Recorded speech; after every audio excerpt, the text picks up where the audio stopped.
Hey guys, welcome to Tutorial Guru. Today we'll be learning how to turn off active status on Facebook, and now let's dive right in. Now to turn off the active status on Facebook, first open up your Facebook app, and after opening your Facebook app, guys, at the top right corner of the screen you can see there is a trail line icon with a small profile picture. Just below the messenger icon, tap on it and you will be on this page, guys. And again, at the top right corner of the screen you can see the settings or the gear icon just beside the magnifying glass icon.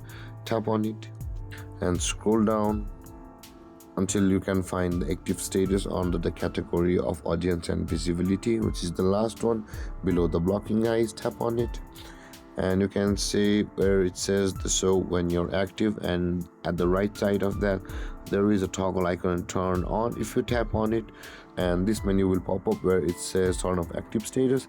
Tap on turn off, and then guys, your active status on Facebook will be turned off. And there, this is how you turn off active status on Facebook. And if you have any confusions or questions regarding the topic, feel free to comment in the comment section below, and don't forget to like, subscribe and hit that bell icon for more videos. Thank you for watching, guys. Peace.